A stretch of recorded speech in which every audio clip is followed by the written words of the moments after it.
Medical workers of Reddit, what's the craziest lab result you've seen in a patient?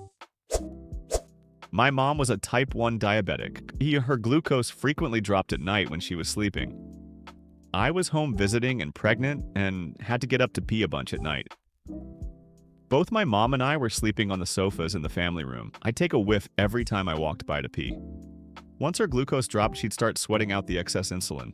Low blood sugar sweats are something you can smell if you have been around it at night. She smelled low, and I had a hard time rousing her. I got the glucagon out and got her food. But just before I gave the glucagon, I texted her blood sugar. My dad was a real ass about using the glucagon injections because it was $150 for 3 doses. 20 years ago, I felt like I had to justify giving the glucagon. Her blood sugar was 12. It's a miracle the glucagon worked. I still had to give her Pepsi and make a sandwich. I wish she had lived long enough to get a continuous glucose monitor. It would have completely changed her life. Elderly woman with a pulse rate of 8. I figured the pulse ox was shitting the bed, as they often do, so I told my coworker to take it off the patient and put it on me to check if it was the machine acting weird or not. Coworker put the pulse ox on me, and it showed a normal, healthy pulse rate almost immediately. My coworker and I looked at each other, looked at the patient, looked at each other again, and just went, "Oh, fuck." And I assumed she wasn't a reptilian infiltrator. That would have been the only other explanation. Did she survive? What was the final straw that ended a lifelong friendship? My best friend of over 20 years. We both had kids about the same age, and our daughters were also best friends. She left her then 15-year-old with me for a week while she went on a trip to Bali, no problem at all. And her daughter attempted to end her life. I took her to hospital, got care for her, sat by her bed for 3 days, made sure she was set up with a social worker, got her connected with the local mental health unit and youth services team, and put a plan in place to help her recover and move forward, etc., etc., etc. Obviously, I'd called her mom on day 1 and kept her appraised, but this woman not only didn't change her flights and come home, because it would have cost $200 to change the flights, she literally told me, "Oh, you don't have to go to the hospital every day to sit with her. That's what the nurses are for." And then when she finally got back, she flipped out at me for parenting her child behind her back. I'm still in contact with the kid. She's living independently and working as a baker's apprentice. She's gone no contact with her mother, but she still rings me up when she needs a grown-up to talk to. I will never speak to that friend again. We were supposed to move in together, the first move away from our parents. Fortunately, we were renting from my parents because the night before our move-in date, he called me to say he had gotten his own apartment earlier that day without me. He then listed entirely everything about me that annoyed him, and every mistake and flaw I had that he knew about. Since he was my best friend, it was a lot. There was no sign this was coming. We had only ever argued a couple of times. I never knew that so much about me was so distasteful to him. I was devastated. A couple of weeks later, he called and came over until I spoke to him. He was very apologetic, for reasons I would have completely understood had he told me he had a breakdown and realized he needed to live on his own. Knowing it was going to mess things up for me, he made it my fault. He said he didn't mean any of it and was horrified about how he treated me. Yet it was so detailed and specific, going back years to incidents that I had no idea were an issue. There was just no fixing it. I could never feel comfortable and trust him again. On one hand, I miss people I used to know. I don't miss him or think of him often or with nostalgic fondness. My daughter doesn't know who he is when she comes across old pictures of us, but she knows about other old friends since I mentioned them. On the other hand, it's been 20 years. It's hard for me to have close friends still because I feel like they may be building lists of things I do wrong and ways I just am wrong and awful.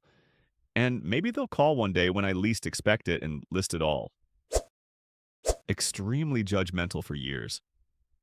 After being a pushover for so long, when I finally stood up for myself and told her that I felt hurt by her words, she told me she wasn't sorry 3 times and used weaponized therapy speak to justify her behavior. I was also going through a breakup. My cat of 10 years died, and I had one of those 1 to 2 long colds that wouldn't go away. I couldn't talk to her for a while after that, but when she finally reached out to me again, she asked what she could do to mend this relationship, other than apologizing. Literally, all I needed was an apology, and she couldn't even give me that. A little pause. If you like the content that I make, then don't forget to subscribe and like it. Thank you. What's a secret you found out that you were 100% not supposed to know? When I was in primary school, a friend of mine told me a secret I couldn't tell anyone. Something along the lines of her and her mother coming home and finding some lady and her dad in the bedroom, and her father hitting them both and her toddler brother for coming into the room. At the time, I definitely thought it was weird. Weird enough that I still remember her telling me this almost 30 years later. But I didn't tell anyone because it was my friend's secret, and she made me swear not to tell anyone. It was only when I was in high school and we had long lost contact that I finally understood that this 6-year-old girl had witnessed her father cheating and then experienced him being physically abusive to everyone in his family. I wish I had told my parents. My dad was having an affair with his secretary for a while. I found out when I was about 10. My parents separated a couple of times over the ensuing years, but they finally stuck together permanently when my mom got pregnant again when I was in high school. He didn't stop seeing the woman until around D that time, and she sent a baby gift to my mother consisting of all of the presents and letters and stuff my dad had been sending to her over the years of their affair. To this day, I don't know if my dad knows that I know. My mom tried to tell me about it when I was about 22, but I told her that I already knew. It was an ugly moment, and she was trying to tell me because she was trying to hurt me somehow. I do not know if my younger siblings know about the affair, and I do not know if my youngest sibling knows that our parents weren't living together just before they came to be. I'm in my 40s now, and my mom is in the process of being formally diagnosed with what we are all assuming is Alzheimer's. When we were home to visit last, my husband took her out shopping. As they drove by my dad's old apartment, she casually pointed it out and explained to my husband that it was where my dad had lived when they were split up due to his affair. So I guess it probably won't stay a big secret for much longer, and I am a bit at a loss as to how to approach it. When I was a kid, my mom was studying part-time. Every month or so, she would get together for study groups with some other moms who were doing the same degree, so I got to know some of the other kids pretty well. Two in particular, brother Adam and sister, Sally, were roughly the same age as my sister and I, so we hung out with them a lot. Adam wasn't very bright and apparently had some behavioral problems, which meant he had been moved to a lot of different schools. I got along with him all right. Sally was a year younger, but definitely the smarter of the two. She had a bit of a temper and a very strong personality. Generally, I'd hang out with Adam and my sister would hang out with Sally. We'd known them since we were about 8, and when we were about 12 or 13, Adam said he had a secret to tell me. The secret was that he'd had sex. This seemed very odd because I'd never even seen him talk to a girl, let alone have any kind of relationship with one, and I said as much. Then he told me who it was. Sally. I didn't know what to say, so I just said, "Ah, yeah, okay," and carried on as if he had never said it. In my mind, I was sure he was full of shit. That evening, I told my sister what he'd said, and she went pale. Then she told me that Sally had told her the same thing. Shortly after all this, my mom graduated, and we stopped hanging out with them as much.